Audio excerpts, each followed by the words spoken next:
Tos emocijos yra tikslas vienintelis. Kad gyva būtybė 180 laipsnių atsisuktų į kitą pusę. Neįtų nuo viešpatės, o atsisuktų link jo, pažiūrėtų. Dieve, koks nuostolis tu viešpatė? Kodėl aš tiek laiko nemačiau tavęs? O ką dar gavo? Čia yra kulminacija. Ir mes, kai esam tam procese, mes turim suprasti.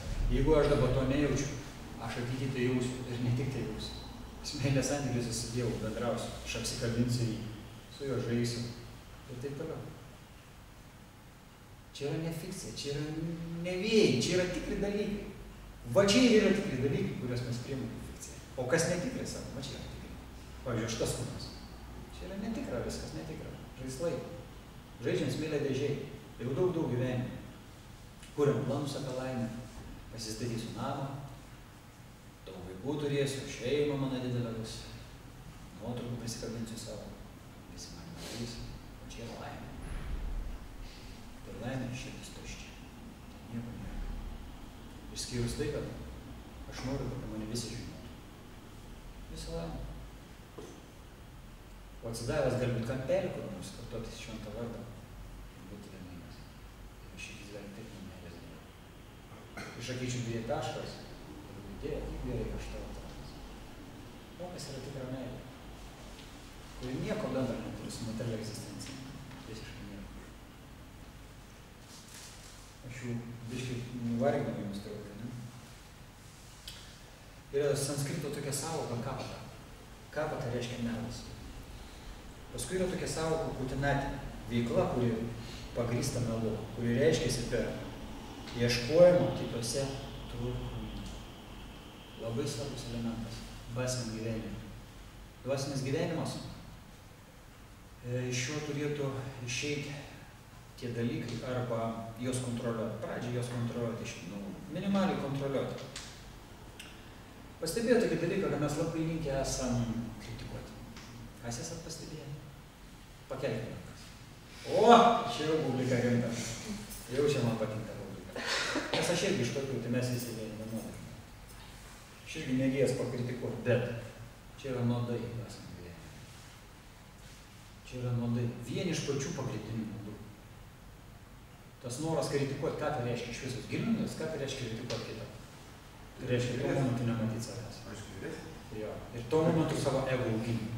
Ne tik ego hankara, aš tas kūnas, pavyzdžiui, Zigmas operatorius. O tas mažyje. Toks procesas yra regresas, jis yra griaunantis. Nes tu užgauni gyvą būtybę, kuri taip pat priklauso aukščiausiam. Nesvarbu, kad ta gyva būtybė gali labai būti nuodėminga. Aš jau nekalbu apie tai, jeigu tai žmogus dvasiniam kely, tai iš vis jau kalbų nėra, tada iš vis jau aparatas baisios yra. Bet netgi tas, kuris nuodėmingas, mes apie jį komentuojam, jį apkalbam ir mes prarandam jėgą. Dvasinė jėga dingsta, šaktai išeina. Štai yra labai svarbu būti labai atidžiam dvasiniam gyvenimui, labai atidžiam būti. Kai aš tai kalbu, aš pirmiausia savo kalbu, nes man to irgi trūkumas yra. Bet kai sako kalbė, tai ir darai. Putinatė dar reiškia ieškojimas kituose trūkumų. Ir kas svarbiausia dar yra, tų trūkumų ieškojami nėra galo. Ar pastebėjot? Nėra galo ir niekada nebus. Esat pastebėję fenomeną, kad niekada nebus galo jūsinių malonumų ieškojami ir jų tenkinimai. Niekada nebus. Pavyzdžiui, žmogus sako, dabar va, prisivalgysiu ir jau nebenorėsiu. Praeina 3 valandas ir pakalbės. Ir taip yra ir seksualinis santykis, su alkoholiu, su nikotinu, su azartiniais žaidimais, su daiktais, kurių mes sėdėm, su viskom. Čia čia amžinas procesas. Ir vieną dieną gyva būtybė savo turi pasakyti siela. Siela šausmas. Gelbėkit, tai ten giliai kažkur gelbėkit mane. Kankinas, realiai kankinas, nes viso to nereikia, čia vyksta. Jie reikia vienintelio dalyką, meilės Dievui. O mes būrėme, kišam visokias idėjas, ta prasme, tai suduotam žinybę, tai čia kokie skaičiai. Tai yra siaubas. Ir niekaip iš tos fazės negalim išeiti. Ir vis galvojam, kad kažkada aš būsiu laimingas. Niekada nebūsiu laimingas. Nuraminu save ir jums. Niekada. Materialiai plotmėj. Niekada. Neįmanoma tai yra gyventi. Neįmanoma. Todėl, kad materialiam pasaulyje visas gyvos būtybės yra prakeiktos laimė. Prakeiktos, aukščiausiai. Tada klausimas kyla, kaip aukščiausiai gali prakeikti savo vaikus? Prakeikimas tam, kad grįžtų jis pas jį. Tai va, kai žmogus tampa atsidausiu, jis taip pat tampa psichologu. Kas nors pastebėjo tą dalyką atsidavę, tai jie praktikuoja 10-20 metų. Jie labai tampa jautrus kitiems žmonėms. Jie labai jaučia kitus žmonės. Kuris intuicija labai sustiprėja. Atsidavęs gali neturėti mistinių kažkokių įgūdžių, orų nemokėti gali skraidyti. Iš kitos planetos kažkokį daiktą paimti, sumažėti keliauti, jis gali tų dalykų nemokėti. Bet žmonės įskaito kaip knygą. Patikėkit, taip yra. Ir tai vyksta tik todėl, kad širdis apsivalo. Nes tas, kuris praktikuoja 10, 20, 30 metų, jis yra procese, jis pats to net nesuvokia ir nemato ir nesupranta. Bet jo širdis jau yra tam tikroji šviesoje. Ir tada aukščiausias, nesako aukščiausias apsigyventi širdį, tik tai stiroja. Pradeda besti spindulėliai į širdį, kad ateityje ten galėtų apsigyventi viešpats. Tai tie spindulėliai yra mūsų intuicija, nes ši intuicija yra pats viešpats. Jisai duoda pojūtį apie kitą žmogų. Tas pojūtis yra duotas tik tai vienam tikslui, vieninteliam. Neeksploatuoti žmonių, neišnaudoti, o padėti. Padėti ir dar padėti. Tu matai žmogų ir tu suvoki, kokios fazė. Ir tada jį užėmė civilinę tarnybą tokią formą, kuri jam yra prieinama. Kam? Tam, kad apsivalytų širdis. Ir suprastų, kad pasietytų noras tarnauti viešpačiui. Kad pasietytų noras kažką dar dalyko. Intuicija taip jis tam yra. Ir niekam nėra.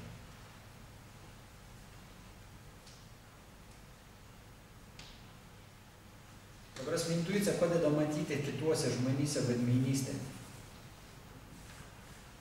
Bet vedmeinystę pirmiausia turim pamatyti kur? Savy. Viskas nuo to prasidėti. Jo, atsidavęs jis turi tikrai tą gali, jis gali matyti, kaip žmonės vedmeiniavo, netikri, apgaudiniai. Jis gali nusivilti žmonėm. Bet kai jis visą tą mato, jis pirmiausia turi pasakyti, o ką tu darai? Kas pas tavai vyksta? Taigi tą patį darai. Reiškia, reikia dirbti su savimi. Ir kai žmonės mano, kad jeigu aš tik kartosiu šventą vardą, arba atliksiu tam tikrus ritualus, ir mano širdis apsivalys, tai nėra teisinga. Iš tikrųjų, žmogus turi atlikti prie švento vardo kartojimą ir tam tikrų kitų ritualų. Dar labai daug veiksnių, kurie duoda jam jėgos tolesniai dvasiniai praktikai. O tie veiksniai tai yra, kai tu dirbi su savo pykčiu, godumu, iliuzija, beprotybė, geismu ir pavydu. Visų to, ką aš išvardinu, kulminacija yra beprotybė. Materiali pati egzistencija žmogų veda į beprotybę. Yra net tekstas. Kas nors pamena tą tekstą? Žmogui mąstant apie jūsų objektus. Tik įsigilinkit, ką čia sako viešpats. Čia tokie gilūs žodžiai. Žmogui mąstant apie jūsų objektus įsivysto potraukis jiems. Potraukis gimdo geismą. Geismas sukelia pyktį. Pyktis panalizina žmogų į iliuziją, o iliuzija į beprotybę. Žmogus bepročių. Tik tai vien dėl to, kad mąstė apie jūsų objektus. Pradžia tokia nekalta, pamatyk gėlytę, o tai vėčiai. O kulminacija senatvė. Pastebėt senos žmonės, 80 metų kaip atrodo.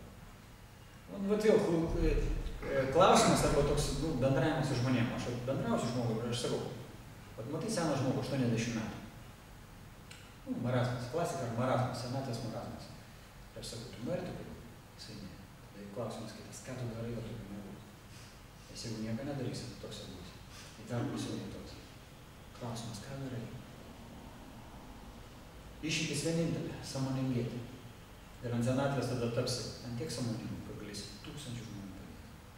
Jeigu tu savo pusę gyvenimą atiduosi Dievui, tai ant senatvės tu tapsi išminčių. Čia yra vienareikšmiškai.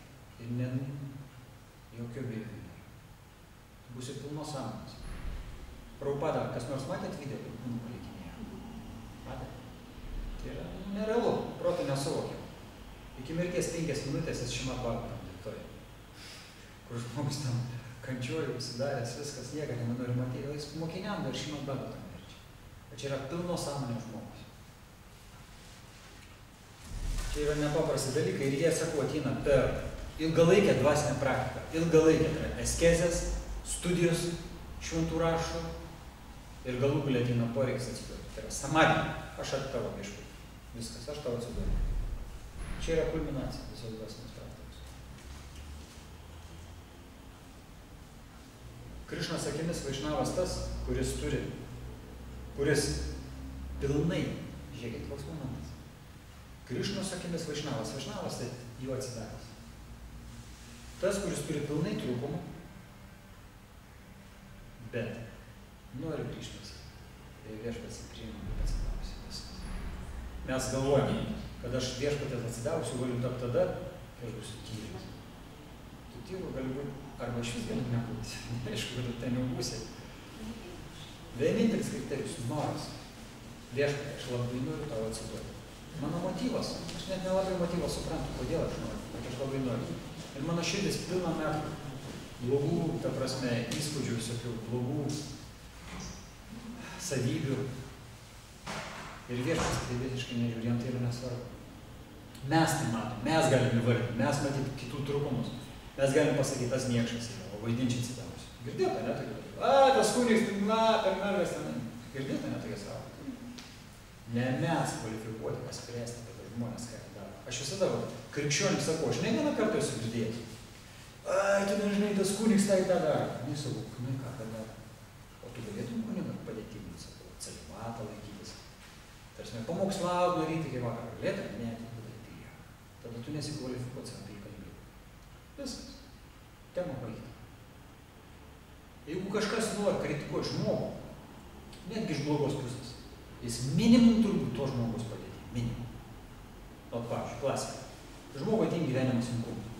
Jam nieks nesisekė, jis labai verkti, viskas byri iš rankų. Aš būtų kaip fazė gyvenimo, žinau, kas tai yra. Ir ta žmogų kažkas pradeda gyventi. Toks, anoks ir taip toliau. Bet tu įeik tų žmogus padėti, pabūkė, nors 5 minutės. Ir tu dings bet koks noras kritikuoti. Tada suprasi, kas tai yra. Kas tai yra sunki karma, sunki našta. Už tai kritikai neturi prasmės. Kritikai griauna patį tave ir kitus. Iš jos nėra jokios ateities. Už tai yra daug svarbiau žmogų padėti. Jeigu turi norą, aš galios padėti. Iš tikrųjų, net nesvarbu, tu turi galios. Yra daug svarbių noras.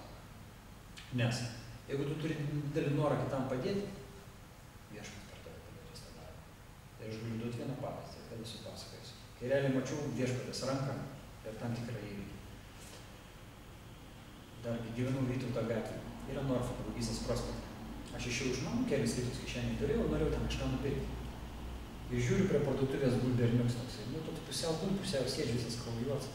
Jam kokį gal, nežinau kiek ten metų, 17 gal buvo, jisai toks apsiverkęs. Man taip širdį suspaudė. Jūs neįsivaizduojat, man toks gailestis buvo tam vaikui. Aš viduje net melstis pradėjau, sakau, viešpatį padėkam, aš negaliu matyti. Aš net nežinau, kaip jam padėti. Aš prie jo pradėjau kalbėti, jau kas tu buvo, tau girdės iš namų išvarė. Primušą, sako, išvarė iš namų. Ir sako, aš dabar neturiu ką daryti. Aš turėjau 10 rytų, praktiškai man net parduotuvė tų pinigų neužteko. Aš padaviau 10 rytų ir už jį pradėjau melstis, aš tada, kai meldžiau, suvokiau pasakyti ramą. Nes aš dar su tokia koncentracija meldžiaus dalyjo, man tai taip gaila buvo. Kas yra gailestis? Gailestis yra meilės forma. Čia yra tam tikra meilės forma. Ir čia dar ne viskas, čia tik tai vidurys istorijos.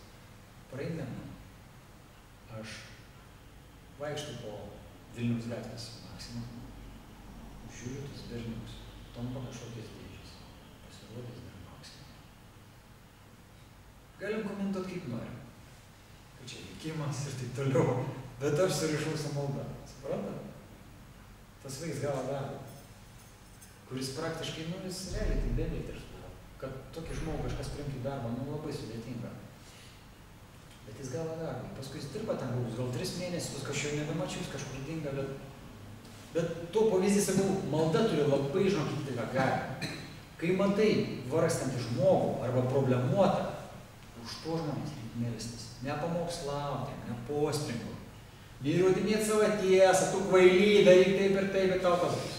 Nieko nepadės. Tu sugriausi tik tai save tą žmogų darbą. Už jį melstis, nuoširdžiai melstis. Prašyti viešpatės, kad jam padėtų. Jis tik vienintelis ir vertė. Jis vienintelis žino kelius, kaip dasibelti iki jo širdies ir tą širdį nuraminti. Ir spręsti jo minimaliasias problemas ir duoti geriausią gėrį. Jis vienintelis tai žino. Mes kars nuo kartą tik tai galim galvoti, kad mes kažką žinom.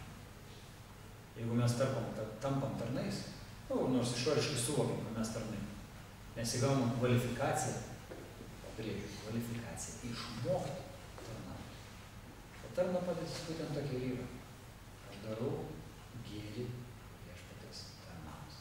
O kas viešpatės tarnai? Visi, kam mato mūsų akis. Visi.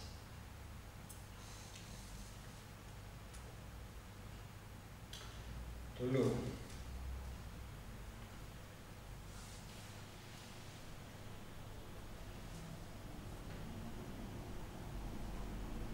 Koks skirtumas tarp bandymo imituoti ir sekti procesu?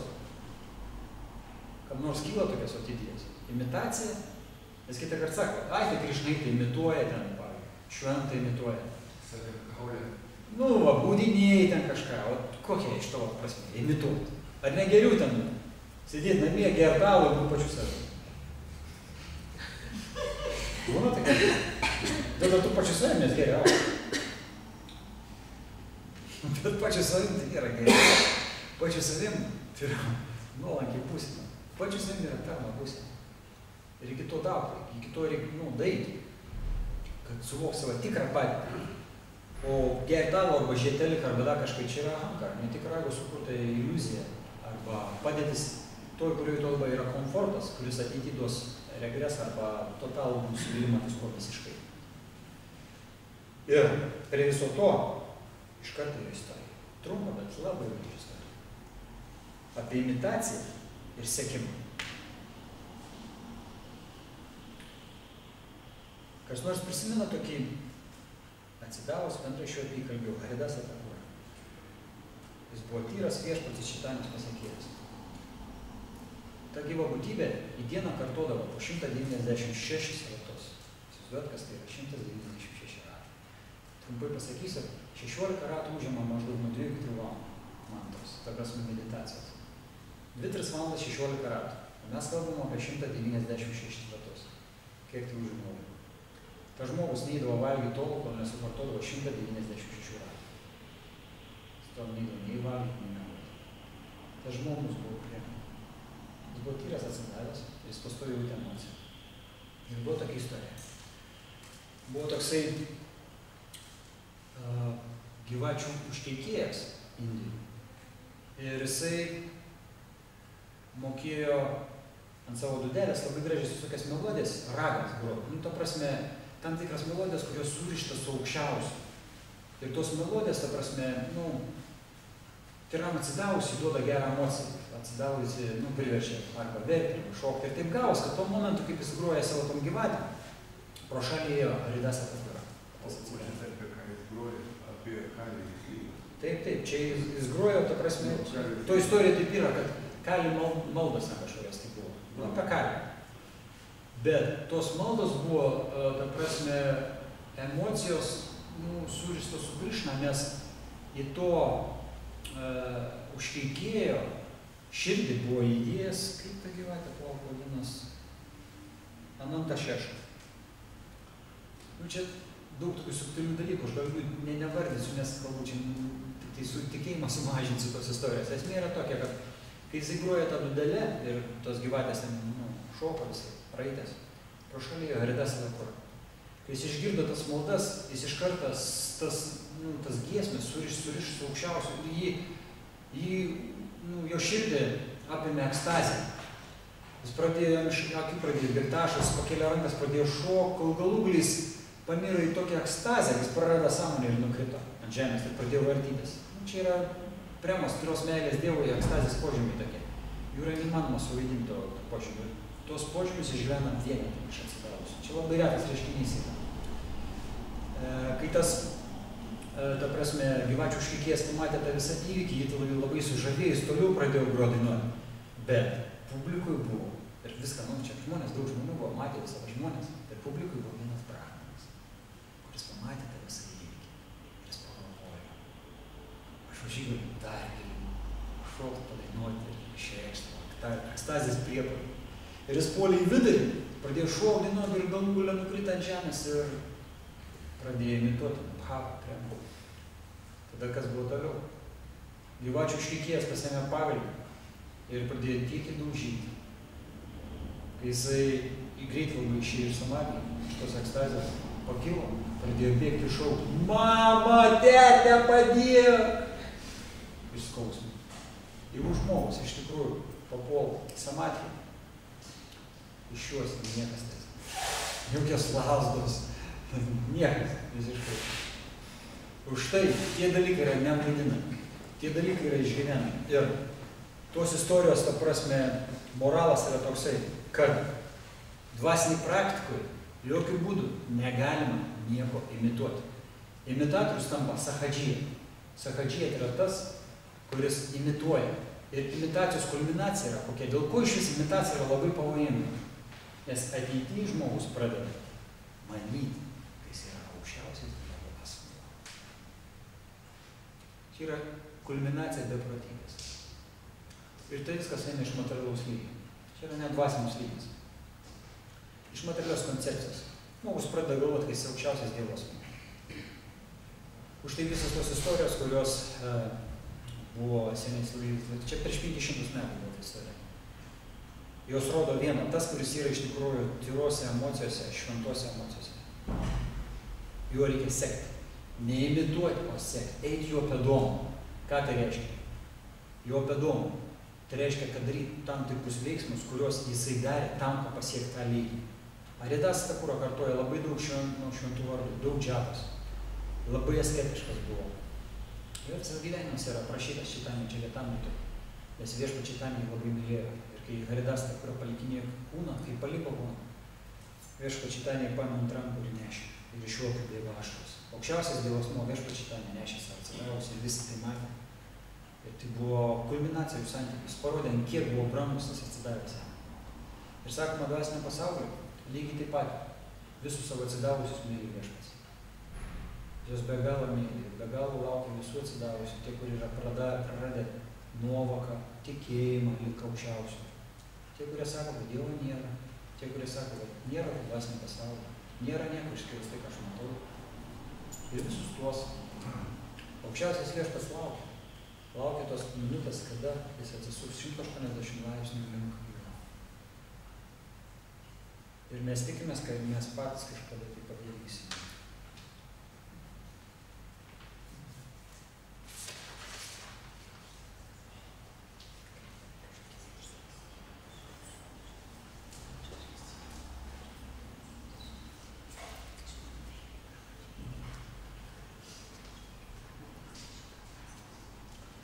Dvasiniai praktikai yra labai svarbus toksai momentas, pratišthaša, noras išsiskirti. Noras išsiskirti, jis vėl eina iš netikravio, iš noro turėti padėtį. Labai svarbus momentas, galvojot, atidžiai paklausykime. Dvasiniai praktikai turi išgyvendinti norą padėties. Dvasiniai praktikai nėra padėties. Aš atsidavęs, aš lektorius, aš dainuotojas, aš pamokslautojas, aš virėjas, aš organizatorius. Nėra tokių padėčių. Dvasiniai praktikai yra vienintelė padėtis, aš tarnas.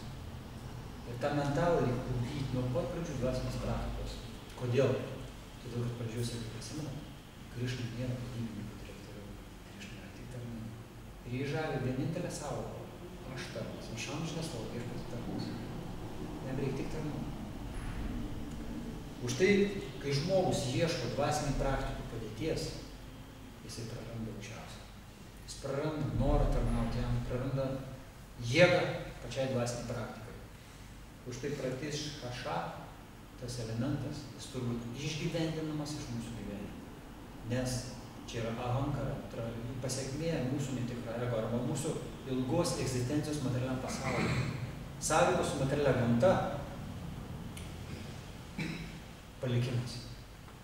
Nes mūsų materialiam gyvenime mes tik tai ką ir darom, ieškom padėties. Ar pastebėjom tai? Ar ieškom padėties? Ar neieškom?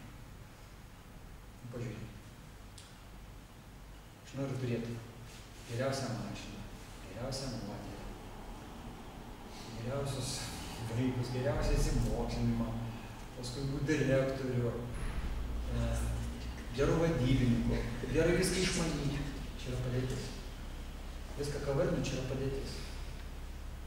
Padėties nebuvimas reiškia, kad tų už visai nesureikščiau. Jos mes galim atlikti labai gerai. Pavyzdžiui, aš esu tėvas. 2 vaikų tėvas. Gal net 4.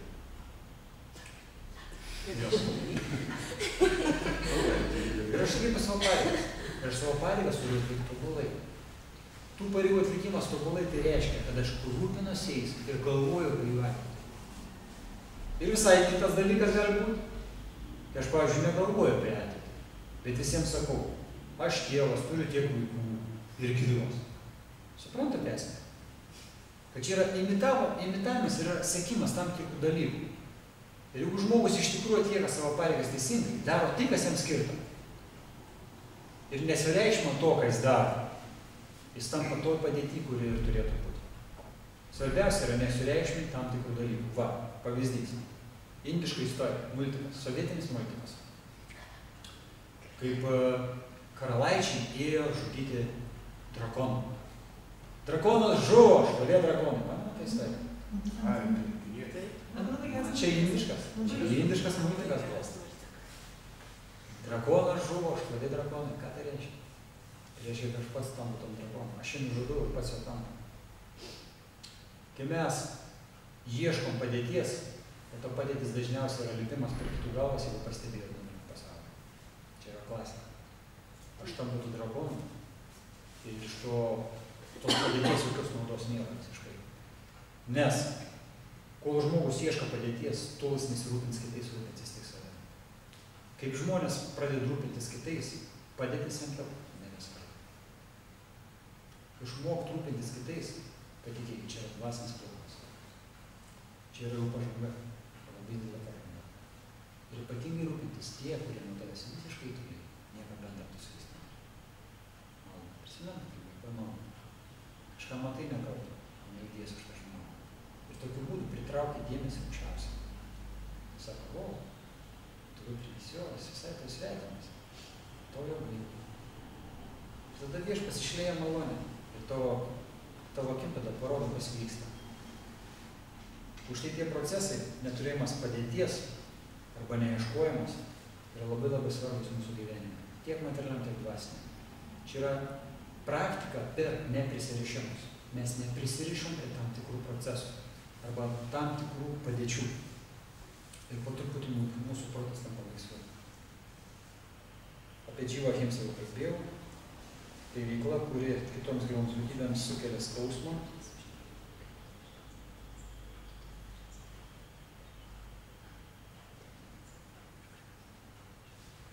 Pūdža yra tokia sąvoka. Pūdža. Ta sąvoka reiškia, kad aš noriu, kad mane garbintų. Dvasinio gyvenime visiškai nesuderinamas dalykas. Esat kas nors pastebėjęs savo gyvenime, ypatingai tie, kurie dirba kažkokiem tai direktoriam, įmonių vadovam. Esat pastebėję, kad tie žmonės savo nori padėties. Taip. Jie nori, kad jūs garbintų.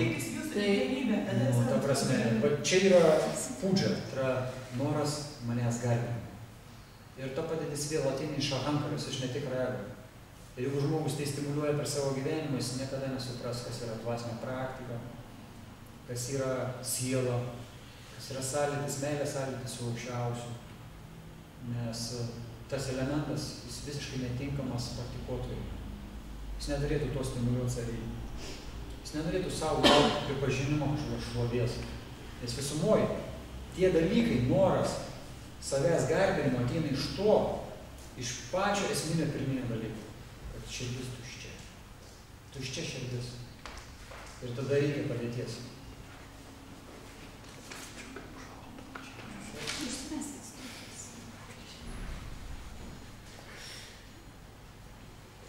Toliau elementas. Mes turime būti nuoširdūs ir tikri Krišnos atžvilgiu. Mes nuoširdūs ir tikri Krišnos atžvilgiu tampa per vieną labai svarbų elementą, kuris vadinasi Satyam Vadatu. Kalbėkite tiesą. Stenkitės kalbėti tiesą. Reiškia, mes bandom kalbėti tiesą. Čia šviesos įmanoma duoti, reiškia, čia kažkaip pritemos. Čia dar reikia suprasti, kur jie yra.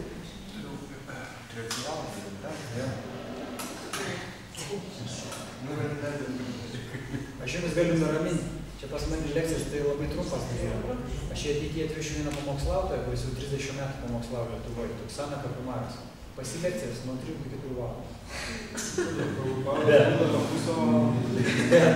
Bet visi klausysite, atsižiūrėti 3 valandas, tai jis labai įdomi pasakoja. Vedu centre, jis dabar davė lekciją, visą ten ciklą lekcijų. Tai į Vedu centrą nebetilpo žmonės, tai padalino į keletą dienų, ką visi žmonės.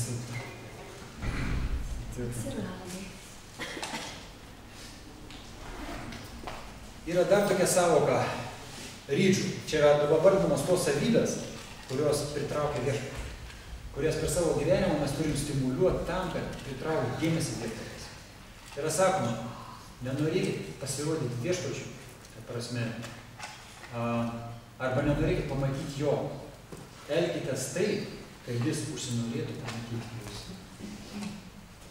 Kad tai įvyktų, Satyam Vadatu, kalbėkime tiesą.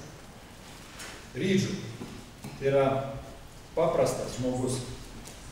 Tai yra labai lengva, tarsi, kai žmogus tampa paprastu.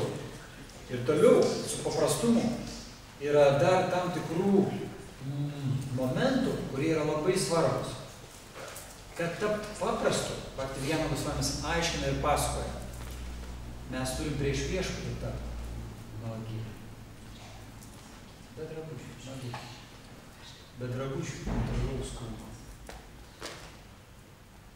Kol žmogus turi materialų kūną, jis turi ahamkarą, ne tik ego. Ir jis visada bus polinkį apgūdinėti save ir kitus. Ir tuo būdu viešpatės tai visiškai nežaidžia. Už tai viešpatį kūną, turint materialų kūną, yra labai sunku pamatyti. Jūs esat ką nors girdėję žmonių, kurie pasakoja. Aš, pavyzdžiui, buvau sutikęs Kristus savo kalbėjus. Kad, pavyzdžiui, Krišna. Mes negirdim tokių dalykų. Todėl, kad čia yra labai retas reiškinys. Tas reiškinys savo retumu rodo vieną dalyką, kad viešpats neapsireiškia. Yra net tekstas Bhagavad Gita. Jisai sako, aš neapsireiškiu kvailiam ir neišmanėliam. Nuo jūs slepia mano vidinę galimąją. Jis neapsireiškia kvailiam. Todėl, kodėl? Dėl to, kad ahamkara, netikras ego, tarsi savi neteisingas pristatymas, suvokimas, atstumė mane nuo viešpatės. Ir viešpačio aš tampu neįdomus. Visiškai nepatrauklaus. Tada kyla klausimas pas sąvoką praktikuotoje, kaip pritraukti dėmesį, kad jis mane pažiūrėtų. O kas vyksta, kai pažiūri viešpats? Šila Prabhupada Šrimad Bhagavatam pirmoje giesmėje rašo. Jeigu viešpats tai akies kraštelį pasižiūrėjo, tu apsipilsi meilės tašką. Ir niekada tai įspūdžiai nepanašiai. Už tai visas gyvenimas turbūt skirtas tam, kad viešpats atkreiptų dėmesį į mane. Ir kai jis atkreiptų dėmesį, mes turim įgauti paprastumą. Paprastumas tai reiškia, kad mes kalbam tiesą. Esam paprasti savo veiksmais. Niekada nestatom savi daugiau nei esam. Visada pastengiamės patarnauti kitiem. Niekada neieškom savo pagarbos šlovinimo. Ir gerbiam kitus, iššlovinam kitus. Ir va tokiu būdu, atsidavęs arba praktikuotojas, palaipsniui, apvalydamas savo širdį, įgaun viešpatės aukščiausią malonę. Ir susitinka akis ir su aukščiausiu. Yra tam tikros savybės, kurios pritraukia aukščiausiai ir jį tai labai žavi. Ir mes turim tai žinoti, jeigu mes norim siekti jo ir su juo susivėsti. Turim būti teisingi link jo, neapgūdinėti savęs. Kiek aš galiu savo sakyti, kad aš esu geriausias šokėjas. Pirmiausia, švies patys tarnas, viešpatį, ką dėl tas kalbėti? Rytą prabundus, viešpatį, ką dėl tas jums nepadaryti? Ką aš galiu nuveikti dėl tavęs ir atnešti tau kažkokią naudą? Jūs manos kalbėsite su savim? Patikėkite. Iš pats mūsų širdį, paramatmas pavadinau. Jis yra to neišėdžiai. Parama, super siela. Ir mes su juo bendravom pastoviai kiekvieną dieną. Problema tik jis mumis girdi, mes jo. Ir negirdime mes jo tik dėl tų 3 filtrų. Netikras ego, intelektas ir protas. Tie 3 filtrai mums neleidžia girdėti. Mes iš esmės į karts kartą girdim, netgi, bet mes neteisingai suprantam, iš ko tą informaciją priimti. Jei yra koks žodis, kuris gali paaiškinti Gaudio vaišnavizmą, tai yra mūsų parampa. Gaudio vaišnavizmas tai yra mūsų parampa. Tai būtų paprastumas. Gaudio vaišnavizmo viena iš pagrindinių savybių. Žmogus turi tapti paprastu, paprastai kalbėti, nepervertinti savęs. Išreikšti savo mintį, sąvoką, teisingai, tam, kad suprastų kitas žmogus. Ne tam, kad pasipuikuoti, bet tam, kad suprastų kitas žmogus ir tam, kad jį įkvėpti. O čia yra paprastumas. Ir tame paprastume yra labai lengva tikėti. Ar sutinkat su manimi? Kaip tai pasiekti? Antras klausimas. O, pats geriausias. Ugdyt paprastumą. Atsakymas. Paprasčiausiai ugdyt paprastumą. Paprastumas reiškiasi tame, kai tu savi nepristatai daugiau nei esi. Jeigu aš esu tarnas, tai aš savi pristatau kaip tarną. O ne Zigmo, Petro, arba pavadinimo yra krūva. Įvairiausių pavadinimų. Klasika. Susitink draugai. Labas, kaip sekas. Oi, gerai. Ir prasideda pagirų puotą. Ar nepasideda? Pagirų puotą. Aš geriuos, ką aš turiu, ką aš padariau. Aš dabar direkt, ypatingai nesimatėjau. Kovo susitikimai. Klasiau. Pirmą savoką, tik nenoriu klausytis nieko, kai girsis. Tu bet yra bjauru, tai yra nemalonu. Visiškai. Ir visai kas kita. Jeigu artimi pažįstami draugai sako, o kai žmogus pastebi šitai gyvenimas. Bet jis nesipuikuoja visai. Bet jeigu tu pats tam paskat, aš tą padariau, aną ten, aš, ir viskas, šašai, žodžiu, gaunasi iš viso to.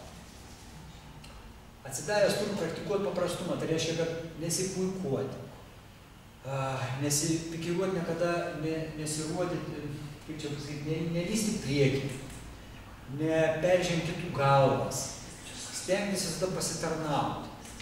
Tai yra tam tikri momentai ir savybės, kurių materialiam pasaulyje niekas nepraktikuoja. Ir kai žmogus tai girdi, jisai sako, kad tai yra labai sunku. Tai yra praktiškai neįgyvenima, nes visumuoja materialiam gyvenime. Visi kitą ir daro, kad šoka viens kitam per galvą, tam užimti jo patį, arba netgi daro aukščiau ir jį sutrypti. Ar aš tiesą sakau? O čia viskas atvirkščiai. Dvasiniam gyvenime yra stimuliuojamas arba praktikuojamas paprastumas. Kuo paprasčiau gyventi, kuo paprasčiau mąstyti.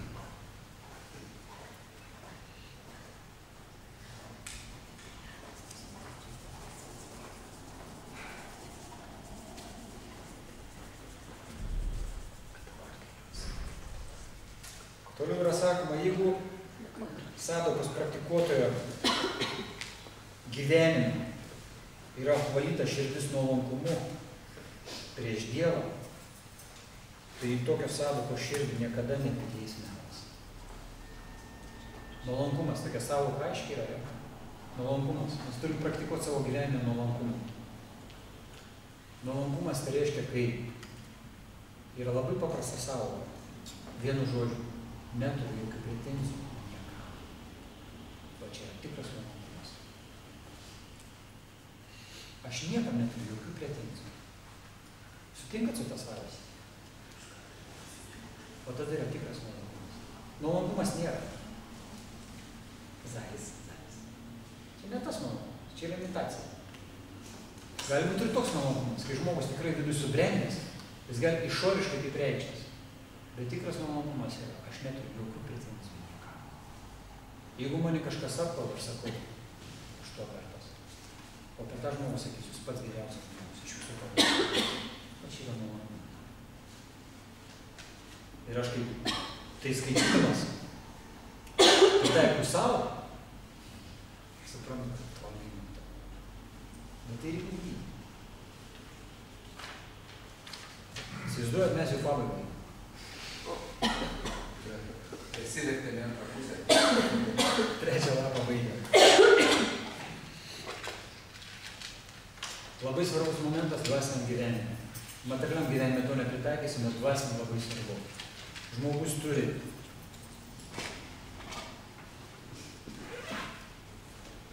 Žmogus turi nebijoti paskui savo trūkumus kitiem atsidavus. Praktikuotojas. Koks vyksta procesas? Pavyzdžiui, aš turiu kažkokią tai įtampą. Ir jeigu aš palieku su ta įda pats, ta įda vystos ir įgauna pagreitį ir jėgą ir jinai mane dar labiau suvysto. Jeigu aš turiu kažkokią tai įdą ir apie ją kalbu, ne bet ką, bet tais, kuriais pasitikiu, aš nuo tos įdos išsivaduoju ir prarandu jėgą. Kas nors esate pastebėję? Ne, labai buvo. Kalbėjai ne tam, kam reikia. O kam? Pasitikį žmogų pasakai. Tai reiškia, procesas yra toks. Čia yra procesas autoritetingas ir jis yra aprašomas, aš daug neprisimenu, šaltinėse. Čia yra problema tik tame, kad pirmiausia, reikia teisingai tas problemas pasakoti. Vienas dalykas, čia jau kvalifikacija tavo, kaip tu jas pasakosi. Ir kitas momentas, pasako tam, kuris praktiškai aukščiau galvo už tavį stovi ir tau realiai gali padėti. Minimaliai, ką jis gali padėti, tai melsti už tave. Va čia yra esmė. Prisimenu, pradžioje aš kalbėjau apie maldą. Mes neturim jėgų dažnai padėti kitam. Mes panašiose situacijoje esame. Ir mes turim turėti galią, norą melstis už kitą. Malda yra labai didelė galia. Labai didelė galia yra malda. Kas netikėt, galiu patvirtinti. Kai mes kartuojam Hare Krishna mantrą, ką mes darome? Meldžiamės. Ta mantra prie ko prideda? Akis į akį, susitikime su aukščiausiu. Čia malda. Jos galia yra tokia. Jeigu mes turim galę susitikti aukščiausią akis į akį per maldą, tai kodėl maldą negali padaryti kitai žmogui? Tai elementaru ir taip vaikiška. Čia nėra ko net netikėti. Čia yra problema mūsų kvalifikacijų. Esmė yra kokia. Mes per savo gyvenimą labai daug darom klaidų. Netgi tuose dalykuose, kurie yra aiškus ir elementarus. Atliekam tam tikrus veiksmus, kurie atrodo, kad dabar padariau ir taip turėtų būti. Bet nėra rezultato. Ar esam pastebėję? Ir tada sako, tai yra neveiksminga. Čia yra ne tame problema. Problema yra mūsų nekvalifikacijoje, tam tikrų veiksmų atlikime. Pirmiausia, mes kai kažkokią veiksmą darom, ypatingai, jeigu mes norim atverti kažkam širdį. Čia yra labai toks subtilus dalykas. Yra rašoma Vaišnavo etiketė. Yra etiketas santykiuose su atsidavusiais. Jis yra sakoma, kad du elementai, kurie sutvirtina santykius su atsidavusiais ir sutvirtina tikėjimą link Dievo. Tai reiškia, kai aš turiu atsidavusių tam tikrą grupę draugų, su kuriais dalinuos dovanu ir atveriu širdį. Tai yra du elementai, kurie skatina atsidavimą viešpačiui. Dalinuos dovanoju dovanas ir atveriu širdį. Čia ne iš piršto laužti dalykai. Dabar klausimas. Kas tarp atsidavusių, bando dovanas kitiem atsidavusių. Daug tokių. Šaunuolė. Yra. Kas iš atsidavusių gali, ta prasme, atverti širdį ir nenudegti. O, ta prasme, gauti naudą iš to, kai atveri širdį.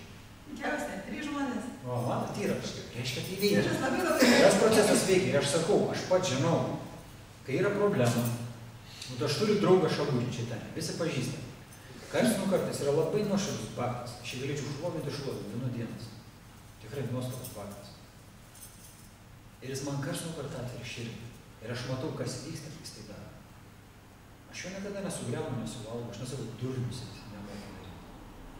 Aš tiesiog išklausau, kartais pasimeldžiu, kartais apie tai pagalvoju. Bet esmė, kai jis atveri širdį, ta jėga, kuri yra pas jį, sakykim, kažkokia tai problema, prarandi jėgą. Dingsta jėga. Ir žmogus įgauna galimybę su ta problema kovoti. Tai yra tikras procesas, aš jums leidžiu savo. Tai veikiantis tikras procesas. Už tai tuos dalykus reikia išmokti daryti. Mūsų problema, kad mes nemokam, daug ko nemokam daryti. Tiesiog nemokam. Tai kai nemokam, sako, nieko šiandien nereikia, nesąmonė čia. Čia yra klasika. Aš padariu, aš galiu savo gyvenimą. Aš toks kabutėse biznierius, verslininkas, kiek darų dėmesys. Ir aš dabar galiu sakyti, biznį nepadarysit, nesąmonė. Nu, normaliai aš kalbu. Nu, yra kas daro tą biznį kuo puikiausiai, milijonus, suprantat? Jeigu man išėjo biznis, tai nereiškia, kad niekam neišės biznis. Yra, kad žmonės tobulai tai daro. Aš turiu savo brolį pavyzdys. Ne tai, kad tu super tobulai daro. Tik ten viskas detaliai, filosofija visą, kaip daryti biznį. Tu, kad gilina žmonės į tam tikrus dalykus. Nereikia žmonėm paviršutiniškais, o gilintis į tam tikrus dalykus, kurie gali padėti gyventi. Materialiai ir spręsti amžinas mūsų problemas. Vergystės materialiam pasaulyje. O čia yra kulminacija. Ir tikro Vaišnavo pavyzdys yra Šrila Prabhupada. Ir yra istorija, labai trumpa kulminacija apie Šrilą Prabhupadą. Buvo toks Šrilos Prabhupados laikais Robertas Nelsonas. Dar Šrila Prabhupada neturėjo jokių mokinių. Tas Robertas Nelsonas savo prisiminimuose apie Šrilą Prabhupadą pasakojo. Jis tam pasakojo Haidanatą Swami. Ir sako, tokio žmogaus kaip Svamičiai, vadindavo Svamičiai. Aš gyvenime nebuvau sutikęs ir tikrai niekada nesutiksiu. Sako, įsivaizduokit, aš ateidavau pas jį į svečius. Jis mane pasodindavo ant žemės. Nueidavau virtuvėlę. Ne. Nueidavau parduotuvę. Nusipirkdavau produktų. Nueidavo paskui į virtuvę, padarydavo maisto, atnešdavo man, pamaitindavo. Kai pamaitindavo, leisdavo kitą kambarėlį, nueit pablėt ant šulo, paskaitydavo man ką nors. Paskui, kai aš pavalgydavau, mes pakalbėdavau po kiek laiko, jis mane išleisdavo į gatvę ir palydėdavo tik. O po to grįžęs namo, išplaudavo monėtus. Toks buvo Šrila Prabhupada. Čia yra pavyzdys tarp Šrila Prabhupada, jis yra pasakęs. Tai yra jam yra pasakęs, kai pranašavo jo gyvenimą, kad jis pastatys namus, į kuriuos taups visas pasaulis. Kas tie namai? Tie namai, tai yra pirmiausia tarnystė, atsidavusiam viešpaties. O viešpaties atsidavė, dar kartuosi, yra visos gyvos būtybės, visi absoliučiai. Problema, kad vieni tai suvokia, kiti ne. Ir jo misija buvo tokia, jis tą darė iš meilės ir gailesčio visom sąlygtom gyvom būtybėm. Čia yra tyro, tikro Vaišnavo poelgis ir žestas ir savybės. Kai mato sąlygotą gyvą būtybę, kuri praktiškai yra vergas materialiam pasaulyje, ir jam širdis skauda dėl to, kad jisai negali žiūrėti tų gyvų būtybių skausmų, nusivylimą ir kančias materialiam pasaulyje egzistuojančias. Jis be galo nori padėti. Ir ta jo pagalba, ta šiluma, kur yra duodama, neužmirštama amžiais. Ir tokių istorijų buvo ne vienas su Šrila Prabhupada. Buvo dar viena istorija, kai atėjo į šventyklą vienas irgi pagyvenęs senukas ir priėjo prie Prabhupados. Ne, įėjo šventyklą ir klausė, kur Prabhupada? O Prabhupada buvo palikęs pasaulį, jis nežinojo. Tada jam parodė altorių, neikit altorių, ten Prabhupada. Jis priėjo prie Murti Prabhupados ir pradėjo kalbėtis tą Murtį, nes Murti kaip tikrai atrodo, jis nesupranta, kad čia Murti. Ir jisai kalbas paskui Prabhupadą. Paskui šnek, jis galvoja, kad čia kažkas ne taip, čia ne Prabhupada atrodo. Paskui supranta, kad čia Murti. Murti, žinot, kas yra Murti? Nu, žmogus forma, nuliudyta iš molio. Nu, kaip tikra, nu, kaip vaško figūrų ten Prancūzijoje yra ten tas salonas, taip toliau. Nu, kaip tikra forma atrodo. Prabhupada taip padarytas. Ir jisai paskui. Ir paskui jis prabudo, suvokė, kad čia Murti Prabhupadas. Ir tada priėjo prie mokinių, kur Prabhupada, jie pradėjo pasakoti, Prabhupadas nebėra. Jis palikęs tą pasaulį, jis tada čiut neverkė, jis sakė, Dieve, nebėra Prabhupadas. Sako, kas man neduos meilės? Sako, šiek tiek meilės gavau. Kad aš niekada tiek meilės negausiu, kiek iš Šrilos Prabhupados galvos. Rūpestis žmonėm. Suprantat, rūpestis žmonėm. Čia ir yra meilė. Ir ta meilė ne tame, kad aš noriu pasirodyti geresnį, bet meilė tame, kad duodi prieglobstį, kurio pagalba žmonės rytą prabudę pagalvos. Gal iš tikrųjų verta kažką daryti nuo Dievo. Va čia yra vaišnavizmo kelias. Čia yra bhakti jogos kelias. Kai žmogus subręsta vieną dieną sako, reikia padėti žmonėm. Man pačiam nereikia padėti. Aš pats dasąlygotas. Bet ateina mintis, kad reikia padėti žmonėms. Ir ta pagalba yra tame, kad žmonės girdi ir klausos apie aukščiausią Dievo asmenį ir skiria savo protą intelektą jam. Ir tokiu būdu apvalo savo širdį. O toks procesas. Ačiū labai už kantrybę ir už mintis. Visiems kiek atvavom. Išsivažiavom čia. Visą laiką standartai buvo lekcija turbūt ne 2 valandas, bet tiesiog. Kulminacija gal kažkokį pasiūlymą, klausimą, patarimą. Na, būtų mes istorijas vienybę prakalbame. Galiu? Tai aišku, pasakoti, tik kaip būtų trumpa. Trumpai, čia tikrai bus, aš pasirašiau daugiau, bet tada labai trumpai. Apie tai, kaip Krišnas Namas pradės Čitanya Čaran. Kas toksai? Čitanya Čaran. Bhakti. Čitanya Čaran pradėjo Krišnas Namas. Jis buvo pats pirmas musulmonų Prabhupada, nes tuo metu laivas įplaukė Indijos, o amerikiečių laivas išplaukė. Ir jis kelia vėliavą, paskui tai dirbo šturmano, padėjėjų, ir jis tai, kaip turi ten vėliavas pakelt, indišką vėliavą, ir jis tai leidžia vėliavą ir sako, kaip aš nustebau pamatęs prekinis laivas ir matau figūrą žmogaus. Kaip tu žmogus gali būti prekiniam laive? Ir jis sako, mes prisilenkėm kažkur 10 metų skirtumą, kadangi ta oranžinės spalva man patraukė dėmesį. Ir sako, ir mes taip, aš žiūriu, kaip jam veidą ir jaučiu jo širdis, kupinas tokio gyvumo ir tokios užuojautos. Sako, tai žvilgsnis, jis tiesiog nepaleido manęs. Nepaleido manęs keletą metų. Ar 5-6 metų praėjo. Ir paskui, sako, aš pradėjau ieškoti visose kitose žmonėse, tokia panašaus gerumo, panašios užuojautos ir supratau, kad aš nieko neradau. Ir sako, aš iš vis nesupratau nei kas, nei kaip, kodėl tas laivas, kodėl tas žmogus. Ir sako, tik tais paskui ateinu ir žvalgausi ir žiūriu, kad kažkoks pastatas, kažkokios knygos. Jis sako, aš pajutau tą pačią energiją, kur laivas stovėjo. Aš stoviu laive, tokia gerumo energija. Jis sako, jaučiu man tą gerumo energiją, sako, kažkur, sako, į nugarą, sako, į galvą. Atsisuku, sako, ir matau, tas žmogus šypsosi. Aš sakau, aš jūs mačiau laive, mes prasilenkėm ten. Sako, taip, aš atsimenu, mes prasilenkėm. Sako, turėjau apie 6 metų, kad aš prašiau, kad aš nulevinėjau vėliavą Amerikos. Aš iš tikrųjų programą nusilenkiau. Tada jis priėmė, atėjo mokynis, priėmė. Ten atsirado atėjo. Bhakti vieną pasventą. Su Prabhupada yra labai daug įvairių. Nes tai buvo neeilinė kalibro iš tikrųjų asmenybė. Ta, kai jinai davė žmonėm, kas su juo susilietė, įspūdis yra visam gyvenimui ir net dar keletą gyvenimų į priekį, nes pas jį buvo tiek meilės, kad žmogus visiškai netikintis Dievo ir laikantis atsidavusius kvailiais ir panašiai, susitikęs su tokia asmenybė, keisdavo požiūrį. Net akimirksniu būdavo tokių momentų. Harikesha Maharadžas, kaip prisimenu, pasakoja istorijas iš šio Prabhupada irgi trumpa. Sako, buvo Kirtanas, 5-ojo vieninčio, ta pirma šventiklėlė, mažytė, ten šventiklėlė, ten keli kvadratiniai metrai. Ir sako, jis tai pradėjo groti Džararą, tą, kurį mes pradžiai dainavom maldą, čia yra viešpačių malda. Jis dainavo tokioj meiliai, kad lygos lūgos ir sienos. Ir žmonės iš gatvės, kas jį ir tik lygų ir pradėjo. Tokia meilė. Tokį išgyvenimą. Tyras atsidavęs, jis turi tokią galę. Dėl ko? Todėl jis yra tyra terpė. Sakau, dėl ko yra labai svarbi savoka tarnas. Tarnas tai yra tyra terpė. Ir tada viešpas per tą gyvą būtybę veikia. Pilną amplitudę. Pilnu savo pilnom galim veikia. Nebėra jokių netikrą ego, jokių protų intelektų. Ta gyva būtybė yra tik tai terpė. Ir viešpas daro stebuklus. Dėl ko bhakti atsidavusi? Reikia tapti tyro atsidavusi. Tyro atsidavusi ne tame, kad pasirodyti tyro atsidavusi, o tame, kad Krišna per tave veiktų ir to žmonės atvestų. Linkiu jo paties. Tai ačiū visiems už dėmesį tada.